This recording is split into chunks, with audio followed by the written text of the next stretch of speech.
The Fruitful Entrepreneurs Podcast aims to increase the visibility of female leaders in business, inspire a limitless mindset to build your own blooming brand, and leave a positive impact with a purpose-driven business.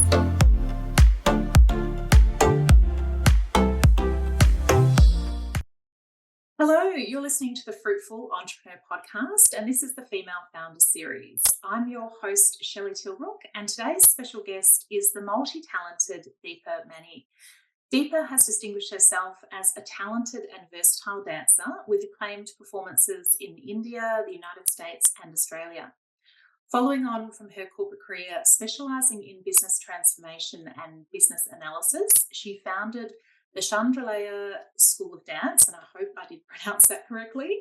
She serves as an executive manager on the Creative Women's Circle and was recently featured in the film Visible Founders about her entrepreneur journey. So welcome to the Fruitful Entrepreneurs Podcast, Deepa. Thank you so much for speaking with us today. Thank you so much for having me, Shelley. It's such a pleasure. Excellent. I'm really looking forward to our chat today and learning more about you and your journey. So firstly, tell us a little bit about your background and how you were eventually drawn to running a business. My background is I'm an engineer by profession, and I've always had dance as my hobby right from the age of 5. And I've been working in the corporate sector for quite a few years, like 21 years. But dance has always been as a secondary, just flowing through all chapters of my life. Different gurus, and also once part of a dance company in the States. So it was always a beautiful journey with dance. And in 2018, and I had my little one in 2014. And when he was about 3 or 4 years old, I wanted to really understand if there's a bigger purpose for me, rather than just working 9 to 5 or 9 to 9. And I had this dance as my journey for a long time, and I wanted to do something about it, share that wisdom I've learned over the last 30 years to people, both young and wise.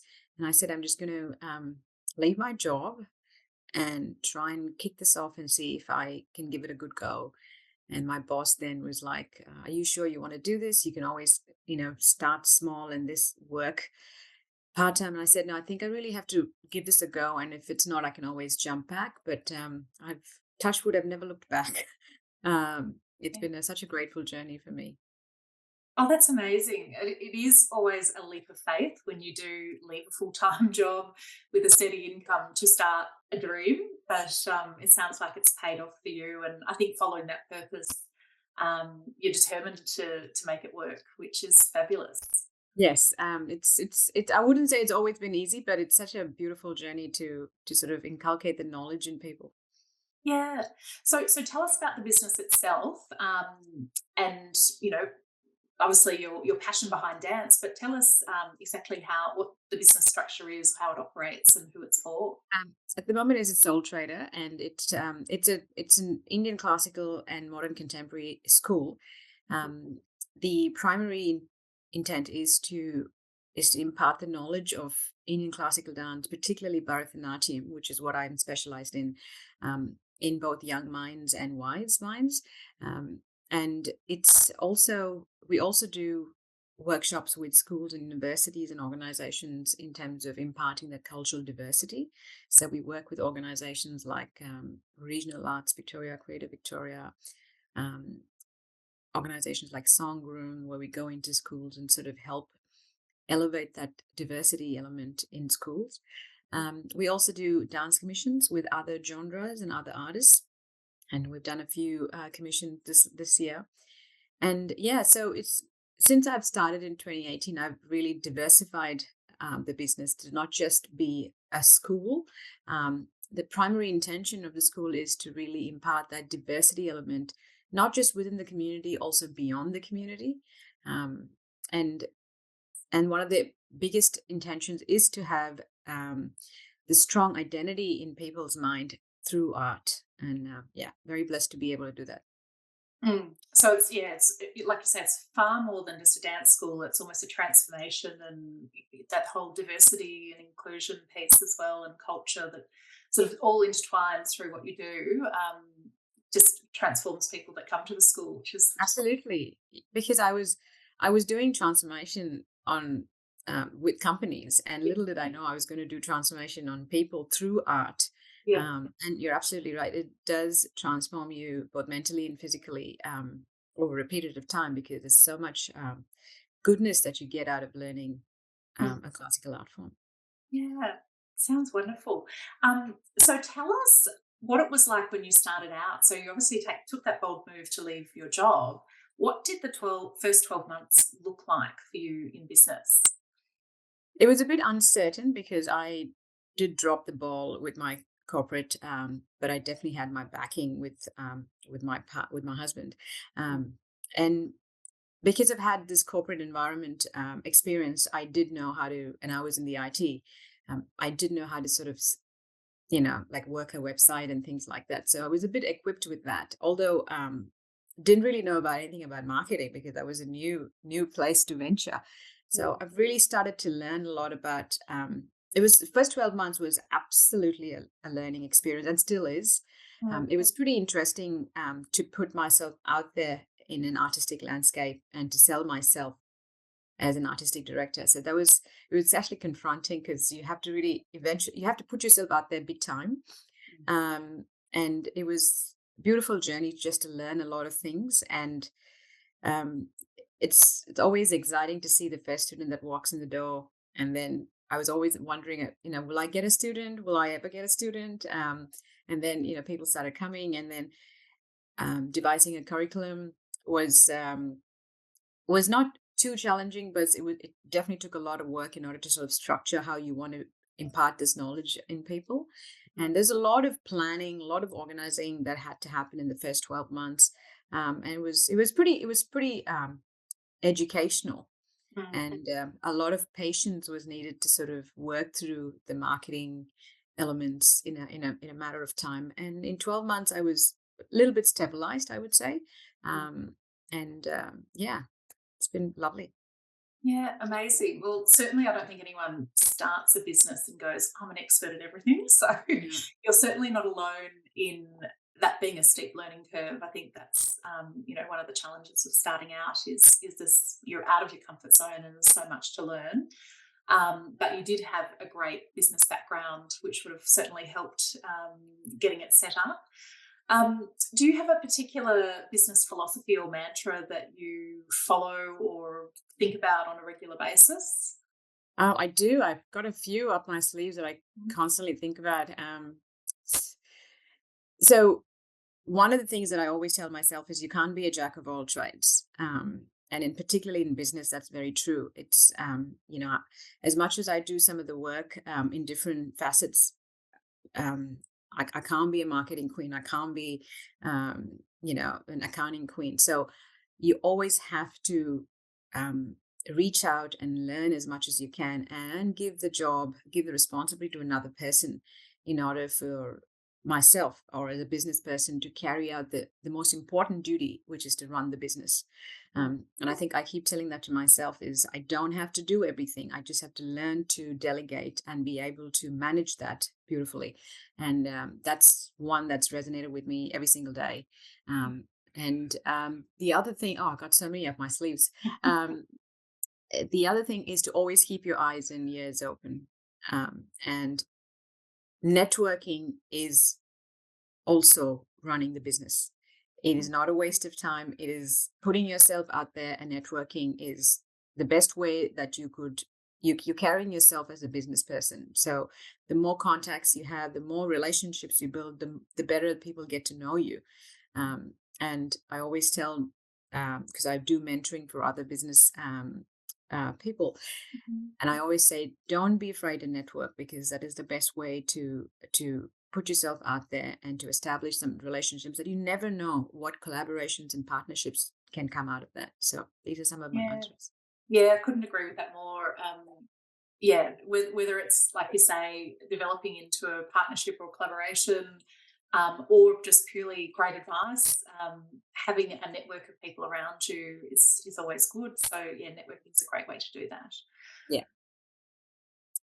Do you recall a time, other than when you started the business, have you recall a time where you've had to make a bold, courageous decision and really back yourself in order to grow the business? Has there been something like that that stands out? Yeah, I mean, definitely COVID is one of them because there was a point when I was realizing maybe I have to shut it down because nobody was keen to get to the studio. And I think I was probably one of the first schools who just jumped. Again, this is back into my technology spaces, jumped into Zoom, and I started to run the entire school for the next 2.5 years on Wow. Zoom, which was a huge transition for everybody, including myself, to Mm. build the curriculum online, to try and teach the kids and adults was truly a challenging time. And I think I didn't think too much about it. I just jumped into it because part of me, from a business point of view, is I need to keep the business rolling. And how best can I do that?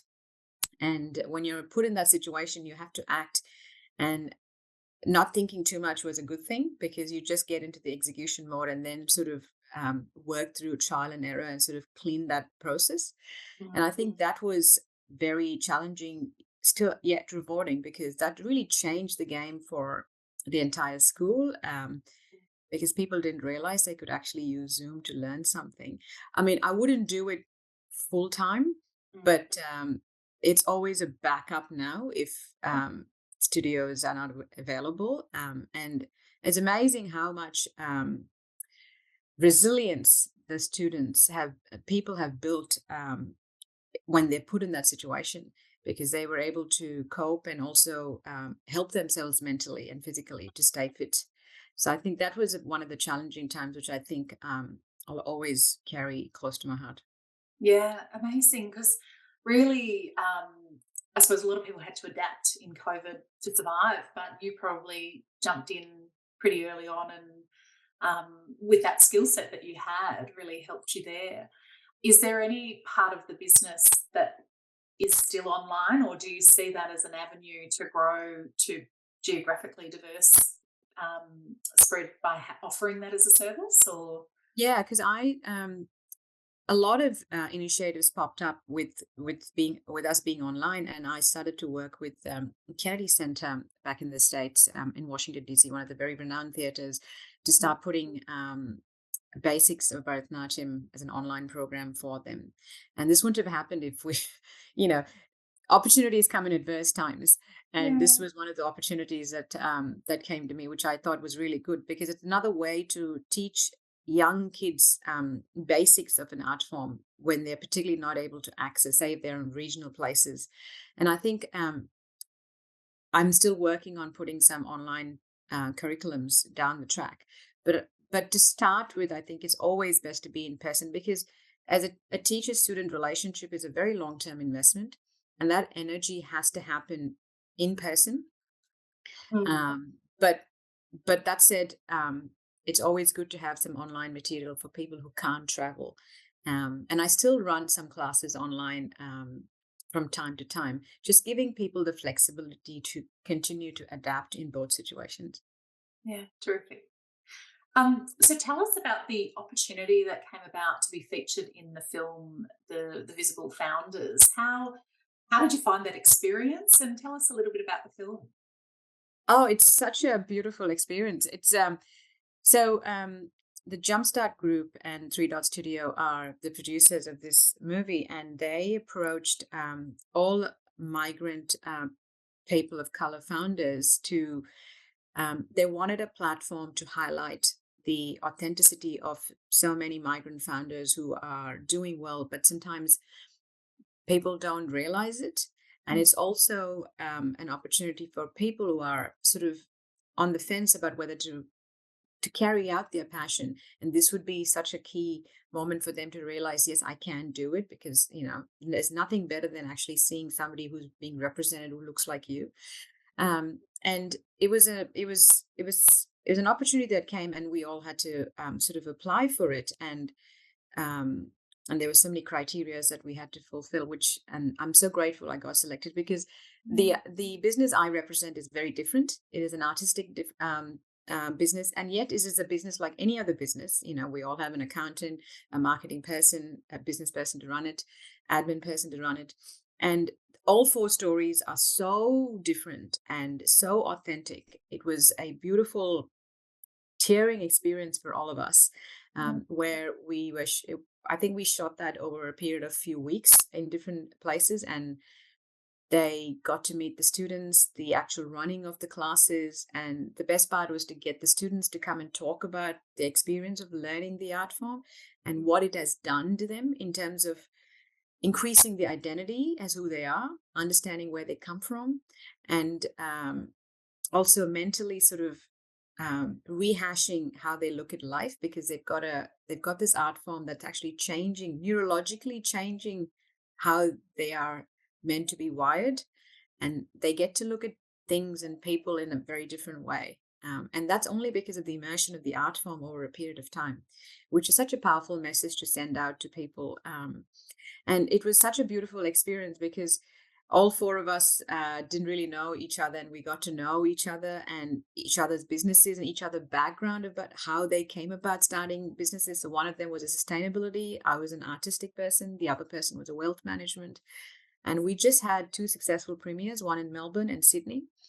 And we've got some really good feedbacks. I think the next cohort is they're gearing up for the next cohort and can't wait to see what they have. Yeah. Oh, that's terrific. Yeah, really exciting. And do you anticipate that will give you more visibility for your business to grow, or you just think it's sort of more of a nice to have? But yeah, I'd be curious to understand if you've seen any positive impact for your Yeah, business. I think it's definitely will increase the visibility of what our offerings are. Mm. But at the same time, I think the bigger part of my satisfaction is that I've put myself out there, and hopefully there are other people who are really wanting to do something in the business world, can get inspired and Mm. get things started. Because at the end of the day, I just want to inspire as many people as much as I've been inspired by other people, by my mentors. And I think the biggest takeaway point for me is the inspiration that I may be giving other people. Because it's not just me, it's so many founders that are out there. And the other thing is in Australia, which is such a diverse platform, it's important to elevate um, other founders, especially people of color. So other people can also understand that there is a good amount of representation in the community so they can go ahead and pursue their passion. Absolutely. I've always, I suppose, I worked a lot with the Paralympians, and they always had the mantra, "You can't be what you can't see." So they're always looking for visibility for them. Um, but yeah, I love what you say about inspiring others, and in a way, that's what this podcast is all about: is showing visibility and shining a light on all these amazing female founders who are running very successful businesses. So yeah, I think that's great that you're looking to inspire others to start a business.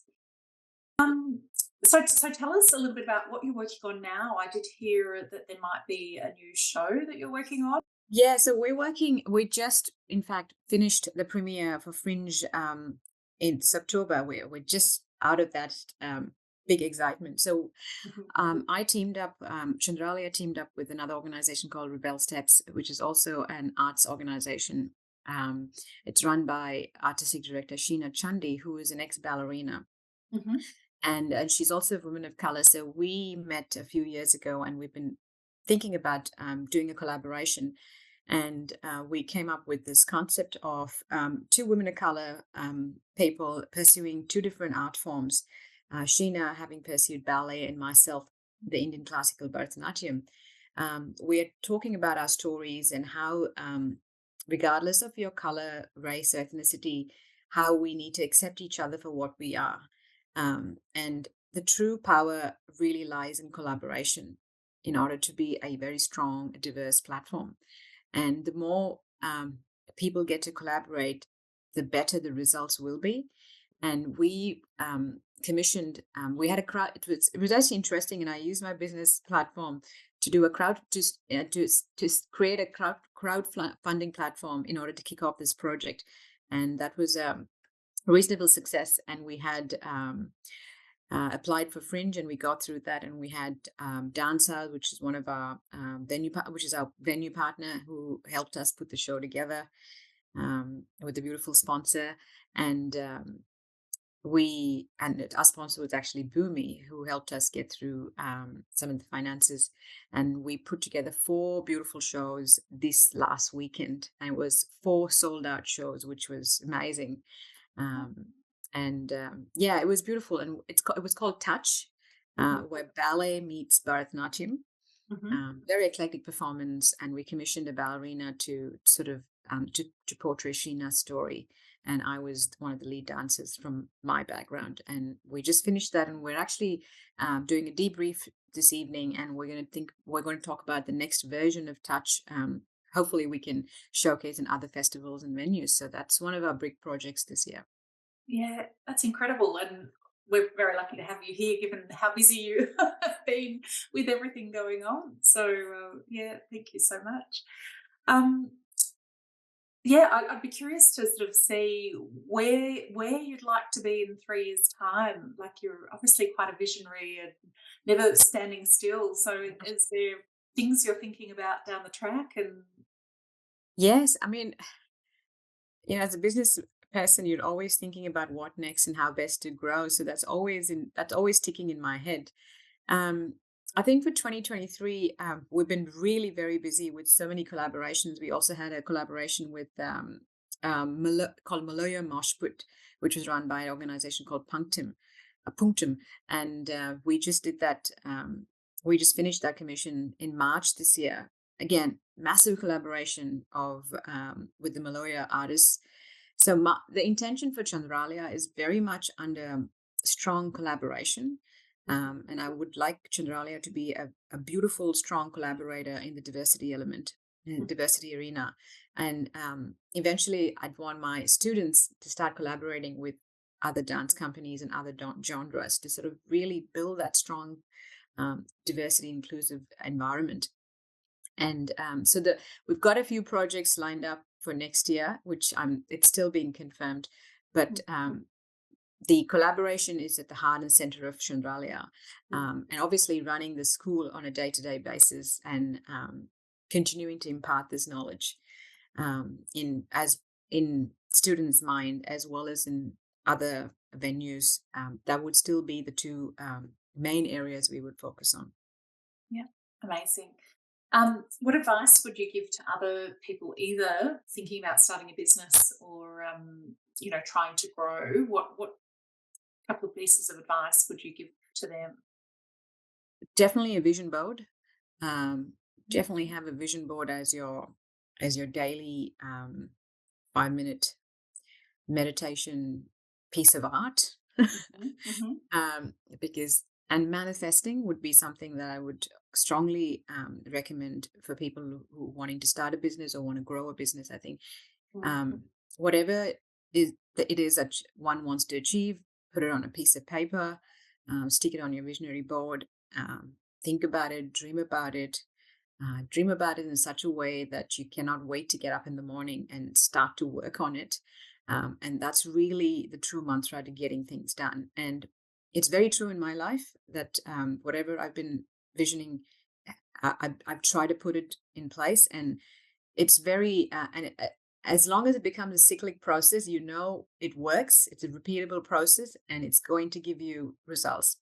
mm, And I would say, discipline yourself, make sure you take enough breaks because running a business can get very lonely, because not everybody believes in your vision. It's only you, and sometimes you need to take a step back and sort of relax. And it's very hard sometimes when you're running alone. You need a backup. So I would always say have a very tight circle of friends and family that you could rely on for support.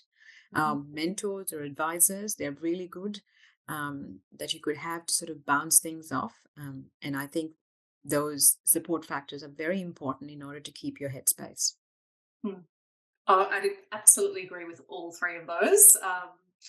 Yeah, I suppose my business philosophy is dream, believe, create, succeed, and I feel like if you do the first three steps, that your success is inevitable. But having the dream is the first piece of that. So yeah, and when you talk about manifestation and the vision board, it is really knowing exactly where you want to go, or you can't get there. So yeah, I Absolutely. I think that that's great That's good. advice. Yeah. Yeah. Um, yeah, what if there's something that you said you do really well, what is it? And if there's something that you're working on improving, what is that? So just a double barrel question. Yeah, it's a tough one. Something that I'm really good at and something Yeah. that I'm working on. I think something that I'm good at is visioning, envisioning things, and I think I've gotten really better at it. And if I have a goal, I know I will work towards that. And so that's something I think I'm good at. What I'm working on is to slow down. I can go, if people know me, they know me that I can go at 100 miles per hour, and it's hard for me to slow down. So something that I have to mindfully work on is to take a deep breath. As an artist, it's very hard because your heart's always racing when you're creating. And and this is something that I've also learned in my very last commission is when if you want your creative juices to flow, your mind has to be in a calm manner. Mhm. Your mind has to be in a very calm state. Otherwise, the juices don't flow. It's very hard. I get creative blocks, Mhm. just like writer's block. Yeah. And it's very important to step back and not look at certain things, probably not even work on a business for a few hours and come back. And then if there's a problem, I might be able to resolve it much more quicker because my Mhm. mind is a lot more calmer. So I think that's something that I'm actually every working on every day. Honestly. Yeah. Mm. Yeah, no, great advice, and very true. We've done a lot of research into, mindset, and any level of stress actually blocks any of your strategic or critical thinking part of the brain. So that's a great idea to step away, and just get the stress levels down again. Come back to the problem, and you'll see the answer a lot clearer. Yeah, Yeah. absolutely. Because very often the solution to a problem is very simple. It's just that when we get caught up with so many other factors, it Mm. just becomes more and more harder. So stepping back is probably the first step I would do to resolving some things. Yeah, terrific. And if people want to get in touch with you or find out more about the school, how can they do that? They could reach us on our socials. We're very active on it. It's Mhm. Chandralaya Dance, both on social, Insta and Facebook. And if they want to reach me on email, it's contact@chandralaya.com.au. And yeah, always available for people. Terrific, terrific. Well, thank you so much for taking the time today. I know you're super busy and have so much going on. Really appreciate it, and I think our listeners will get a lot of great advice from today's session. So thank you so much. Thank you, Shelley. It's been such a pleasure to chat with you.